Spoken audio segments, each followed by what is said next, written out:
Avis vascular centre మన దేశంలోనే the best varicose vein hospital. నీకు విషయం చెప్పాలంటే ఏడుపు వస్తుందమ్మా. ఏడవలసిన అవసరమే వచ్చిందిరా బాబ్జీ. ఇంట్లో నాన్న సంగీతంతో హింసిస్తున్నాడని చదువుకోవడానికి బీచ్కి వెళ్ళాను. అక్కడ వాచ్ పోయిందమ్మా. ఎల్లుండి నుంచి పరీక్షలు, కనీసం చేతికి సెకండ్ హ్యాండ్ వాచ్ అయినా ఉండాలిగా. ఓ 100 రూపాయలు బొమ్మా. ఈసారైనా తగలేసుకోకుండా వాచి కొనుక్కో. అలాగే. ఇదిగో 100. అయినా వాచి బారేసుకోవడం ఏమిట్రా పిచ్చి వెధవ. ఇదిగో పార్వతి, ఇందాక వీధిలోంచి వస్తుంటేను కొందరు పెద్ద మనుషులు కనిపించి త్యాగరాజోత్సవాల దగ్గరికి వస్తున్నాయి కదా, నా వంతు ఓ 500 రూపాయలు విరాళంగా ఏమని భైరవ రాగంలో బావురమన్నారే. 500? నేను ఇలాగే అన్నాను. మీరు ఇస్తాను ఒప్పుకున్నారా? కుటుంబం బరువు బాధ్యతలు తెలిసిన వాడిని నేను ఎందుకు మాటిస్తానే. కావాలంటే 2 లేక 300 విరాళంగా ఇస్తాను, ఆ రోజు ఉచితంగా కచేరీ చేస్తానని మాటిచ్చాను. పైసా కూడా అడగం.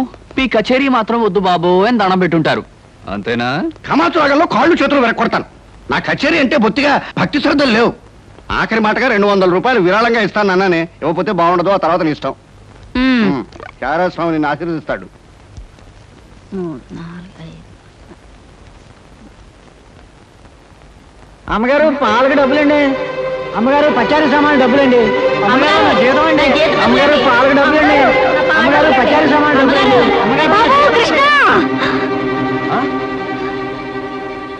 నా వల్ల కాదురా. అమ్మా, డబ్బు సంపాదించడం ఎంత కష్టమో ఖర్చు పెట్టడం కూడా అంతే కష్టం అమ్మా.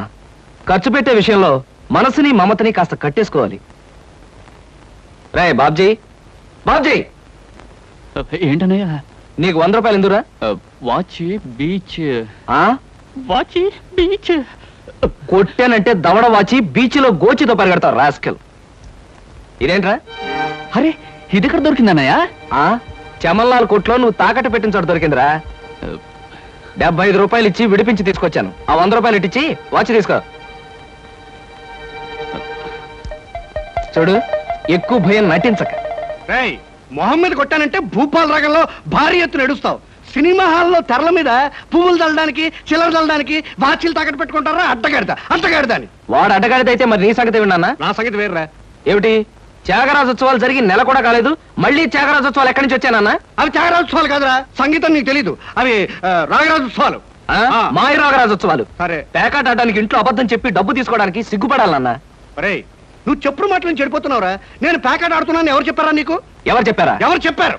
చెప్తా, చెప్పు. పిచ్చివాడు. ఆ మూట ఏమిట్రా? ఈ మహానుభావుడు ప్యాకెట్ లో ఓడిపోయి బట్టలన్నీ తాకట్టు పెడితే విడిపించి తీసుకొచ్చాను. అవ్వా, ఓహో, అందుక ఇందాక పేపర్ అడ్డం పెట్టుకుని గదిలో పరిగెడుతున్నారు. ఏమండి? మొగుడు ఏమైనా అంటే కళ్ళు పోతాయే.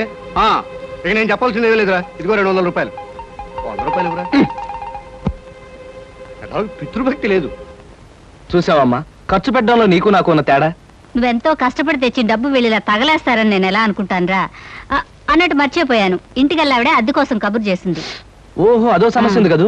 నేను వెళ్ళి తెలుసుకొస్తా. ఏమండి, టిఫిన్ రెడీ చేశాను, రండి తిందురు గాని. తినడం పడుకోవడం తప్ప ఏమీ చేత కాదు.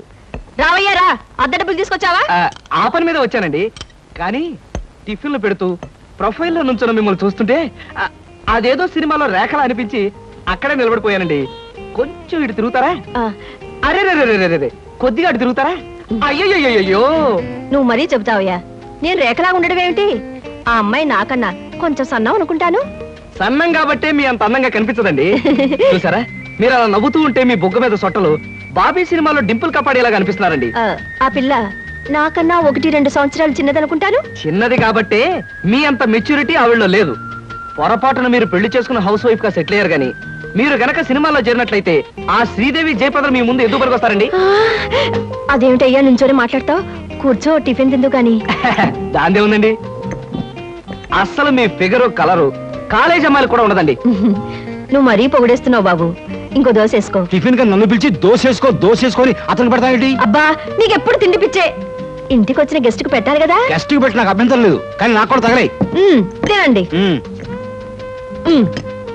బాబు, నీకు హార్లిక్స్ కావాలా, బోన్విటా కావాలా? ఉల్లాసానికి ఆనందానికి వాడండి హార్లిక్స్. అయితే అదే తీసుకొస్తాను. ఏమండి, 1 మినిట్. వెనక నుంచి మీ మూమెంట్స్ చూస్తూ ఉంటే ఆ మూమెంట్ ఎలా ఉంటుందో ముందు నాకు చెప్పు, నేను తర్వాత దానికి చెప్తాను. అదేమిటండి అలా విసుక్కుంటారు? ఆ అబ్బాయి ఏదో సరదాగా మాట్లాడుతుంటే ఏమండి ఆయన ఇప్పుడే ఇలా విసుకుంటున్నారు, ఇక నేను అద్దె డబ్బులు ఇవ్వలేనన్నా అనుకోండి ఇంకెంత విసుకుంటారు. ఆయన విసుకోకుండా నేను చూసుకుంటానుగా. అతికాదే మీరు ఊరుకోండి. చూడు బాబు, అద్దె ఈ నెలలో ఇవ్వలేకపోయినా వచ్చే నెలలో ఇద్దు గాని థ్యాంక్స్ అండి. టిఫిన్ తిను. ఏమయ్యా, నా తిండి తింటూ నాతో అబద్ధం చెప్పకూడదు. నిజం చెప్పు, మా ఆవిడ శ్రీదేవిలాగా జయప్రదలా ఉందే? మీరు అడిగారు కాబట్టి నిజం చెప్తున్నా అండి. మీరు మాత్రం ఈ పక్క నుంచి చూస్తే శత్రుఘ్న సిన్హా అలా ఉన్నారు. హైట్ విషయంలో కొంచెం తగ్గారు కాబట్టి రిషి కపూర్ గారి, పెరుగున్నట్టయితే అమితాబ్ బచ్చనే. అసలు మీ పర్సనాలిటీకి ఈవిడ్ని ఎలా పెళ్లి చేసుకున్నారండి? ఏమిటోనయ్యా, నా తలరాత నా కర్మ. నిజానికి అదృష్టం బాగుంటే ఈ రేఖలో శ్రీదేవిలో చేసుకోవాల్సిన వాళ్ళే కదా. ఫ్యూచర్ లో చేసుకోవచ్చేమో. Anyway best of luck. ఈ దశ కూడా వేసుకో. Thank you. ఏం మొహాట పడకు, పళ్ళు కూడా ఉన్నాయి. అలాగే. ఏరా మళ్ళీ అబద్ధాలు చెప్పి ఆ దంపతులిద్దరిని మోసం చేసి అద్దె బకాయి వేశావు ఏ? అమ్మా, జీవితంలో బ్రతకాలంటే మాటలైనా ఉండాలి, నోట్లైనా ఉండాలి. హ్మ్. అసలు నీకు ఇంకో విషయం చెప్పనా? బారసాల నాడు నాకు రామకృష్ణ అని పేరు పెట్టి రామాని పిలవడం మానేసి కృష్ణాని ఎందుకు పిలుస్తున్నావే? అందుకేనేమో అబద్ధాలు చెప్పడం జీవితానికి తప్పనిసరి అయిపోయింది. ఉద్యోగంలోనూ అబద్ధాలు చెప్తున్నాను, ఇల్లు గడవడానికి అబద్ధాలు చెప్తున్నాను. కానీ ఈ అబద్ధాలు చెప్తున్నందుకు నేనేం బాధపడటం లేదమ్మా. ఎందుకంటే నేను అబద్ధాలు చెప్తుంది నా కోసం కాదు, నా కన్న వాళ్ళ కోసం, నాకున్న వాళ్ళ కోసం, అంతే. ఒరే రామకృష్ణ, కృష్ణుళ్ళ నువ్వు అల్లరి చేసి అబద్ధాలు చెప్పినా నీకు రాముళ్లాంటి మంచి మనసుంది. అది చాలరా మాకు. బ్రహ్మాండంగా గడిచింది. ఇక్కడ నుంచి వెళ్ళాలంటే మనసు ఒప్పడం లేదు. మనం బాగానే ఎంజాయ్ చేసామే. పాపం రాత ఒకటే కాటేజ్ లో ఉంది. మనం ఏం చేస్తామే? ఉదయం రాగానే తల్లొప్పని కాటేజ్ లో పడుకుంది. ఇప్పటికైనా తగ్గిందో లేదో రండి చూద్దాం. పదండి చూద్దాం. రాధా, ఓకే కదా, నేను మళ్ళీ కలుస్తాను. బాయ్. ఏమిటి రాధా ఇది? నీకు తల్లప్పని చెప్పి మాతో రాకుండా ఉన్నది తను బాయ్ ఫ్రెండ్ తో గడపడానికి అనుకుంటాను. ఏ రాధా, అంటే తల్లప్పని చెప్పేది అబద్ధం అన్నమాట? సారీ సీత, ఏదో తను కూడా ఇక్కడికి వచ్చాడు. అతనితో గడపడానికి చిన్న అబద్ధం చెప్పి. షటప్! చిన్న అబద్ధం పెద్ద అబద్ధం అని చెప్పి సమర్థించుకోవాలని చూస్తున్నావా? సీత, మీ అందరికీ తెలుసు అబద్ధం చెప్పే మనిషి నేను హేట్ చేస్తానని. ఫోన్లేవే, కారణం అర్థమైంది కదా. కారణం ఏదైనా కావచ్చు, పరిస్థితులు ఏమైనా రావచ్చు. అబద్ధం చెప్పే మనిషిని నేను క్షమించలేను. అలాంటి వాళ్ళతో స్నేహమే కాదు, ఎలాంటి బంధాన్ని భరించలేను. ఇది చెప్పిన అబద్ధానికి పనిష్మెంట్ గా దీన్ని ఇక్కడ వదిలేసిపోదాం. పదండి. సీత, నేను చెప్పేది వినవి. ఏమిటి, రేపటికి వీసా దొరకడం కష్టం అవుతుందా? అదేమిటయ్యా, ఎల్లుండి నేను జపాన్ బయలుదేరి వెళ్ళాలి. All right. ఏమిటి సార్, ఏమైనా ప్రాబ్లమా? అదేనయ్యా, కొత్తగా మనం స్టార్ట్ చేయబోయే ఫ్యాక్టరీ మెషినరీ విషయంలో ఎల్లుండికి నేను జపాన్ ట్రిప్ పెట్టుకున్నాను. రేపటికల్లా వీసా దొరకడం కష్టమని ఆ ట్రావెలింగ్ ఏజెంట్ ఒకటే గొడవ. ఏం చేయాలో అర్థం కావట్లేదు. ఆ మాత్రం దానికి అలా వర్రీ అయిపోతారు ఎందుకు సార్? 5 నిమిషాల్లో మీ వీసా సంగతి నేను తేల్చేస్తానుగా. Please follow this file. Okay.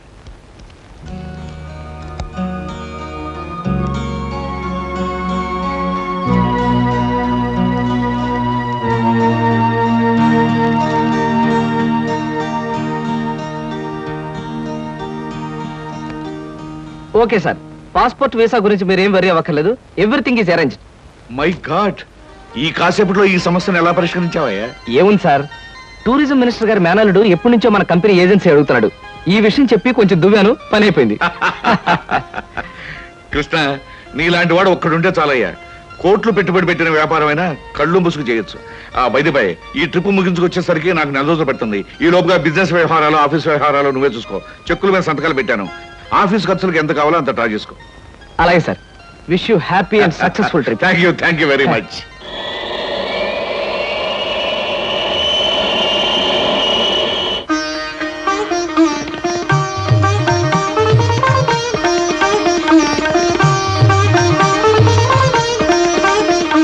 మా అమ్మాయి అరుణ బిఏ పాస్ అయింది. ఇంటి పని వంట పని అంతా చేత ఉంది. ఏది చేతనైనా ఏది చేత కాకపోయినా మా అబ్బాయి ఇష్టపడ్డమే ముఖ్యమండి. మా అబ్బాయికి నచ్చితే ఆ పిల్ల ఆడపిల్ల అయినా సరే, లేక ఆడ గాడిద పిల్ల అయినా సరే ఇచ్చి పెళ్లి చేసేస్తాను. అబ్బాయి ప్రశ్నలే. మీకు పాటలు ఏమైనా వచ్చా? వచ్చండి. డాన్స్ రాదండి. రసగుల్లా చేయడం వచ్చా? అవంటే నాకు మహా ఇష్టం అండి, అందుకనే అడుగుతున్నాడు. సరిగ్గా చేయటం రాదండి, నేర్చుకుంటాను. చూడండి పెళ్ళికొడుకు గారు, మా స్నేహితురాల్ని మీరు ప్రశ్నలు అడిగారు. మరి దాని తరపున నేను మిమ్మల్ని కొన్ని ప్రశ్నలు అడగొచ్చా?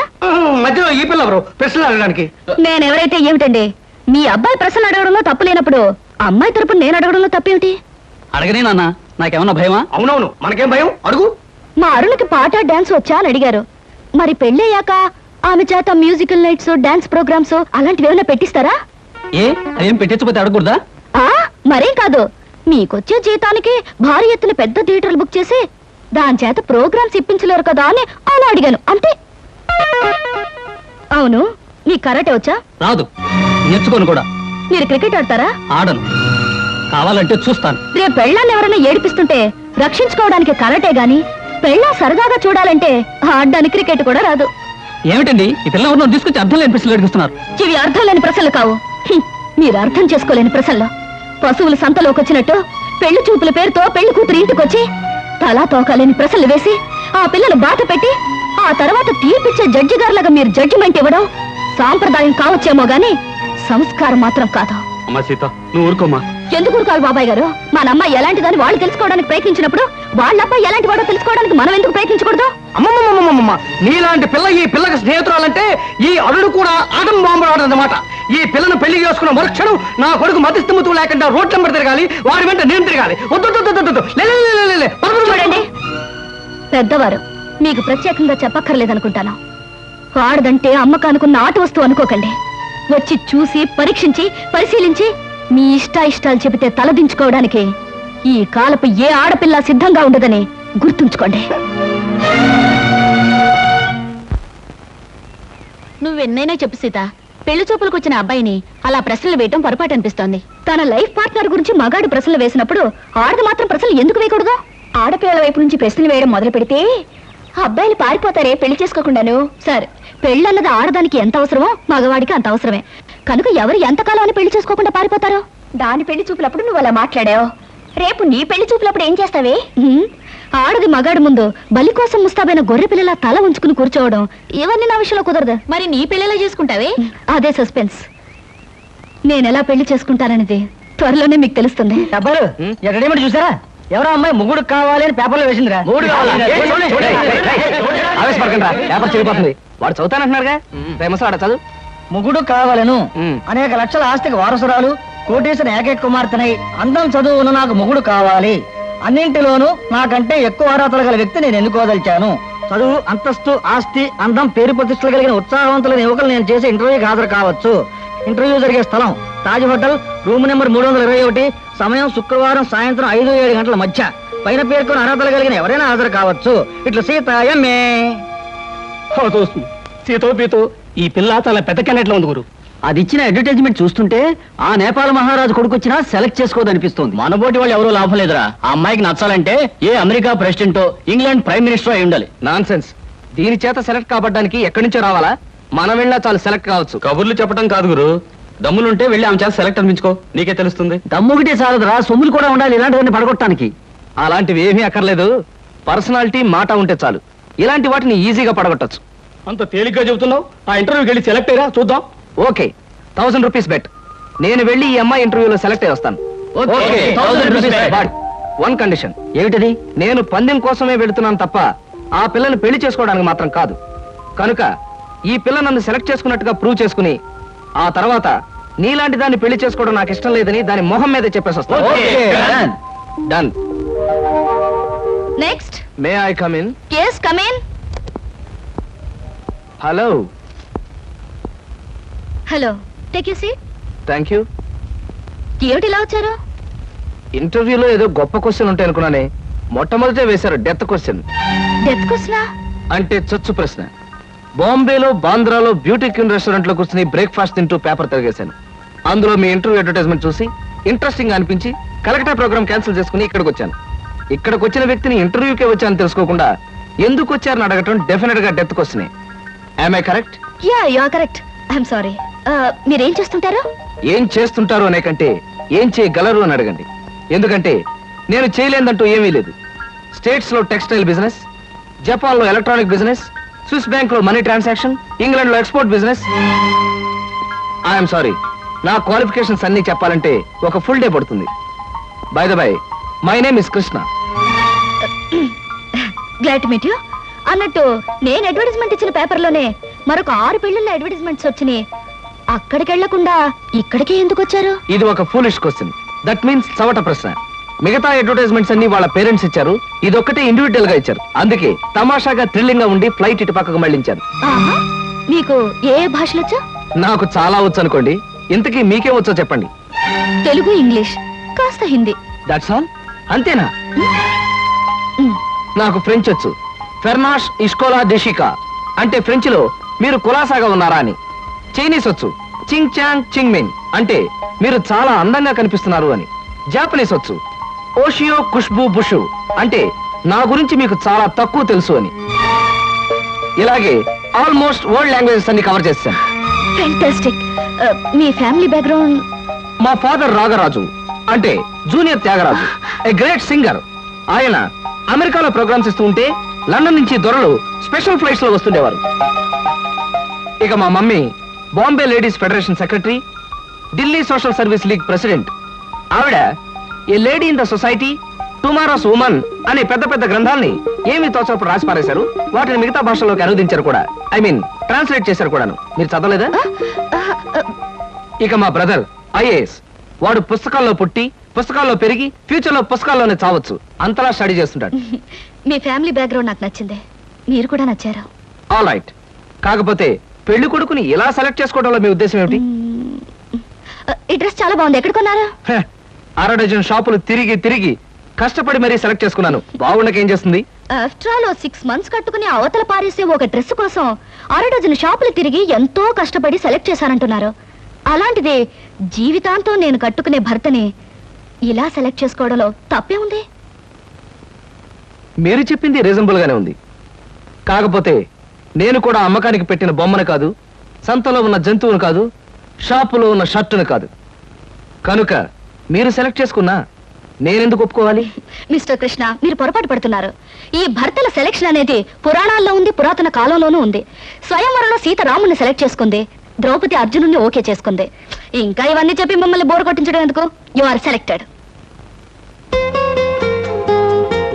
ఆ పిల్ల నన్ను సెలెక్ట్ చేసుకున్నట్టుగా ప్రూవ్ చేసుకుని ఆ తర్వాత నీలాంటి దాన్ని పెళ్లి చేసుకోవడం నాకు ఇష్టం లేదని దాని మొహం మీదే చెప్పేసి వస్తాను.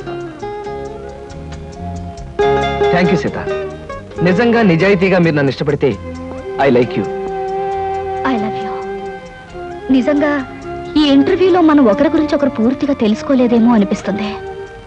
మళ్ళీ మళ్ళీ మనం కలుసుకోవాలి, ఒకరిని గురించి ఒకరు తెలుసుకోవాలి. షూర్. రేపు నైట్ ఫ్లైట్ కి నేను ప్యారిస్ వెళ్ళాలి గనక రేపు ఈవినింగ్ నెహ్రూ పార్క్ లో మనం కలుసుకుందాం. ఓకే? ఓకే. బాయ్. బాయ్. నేను అనుకున్న విధంగానే అందరికంటే గొప్పవాణ్ణి స్వయంవరంలో సెలెక్ట్ చేసుకున్నాను. That is Sita.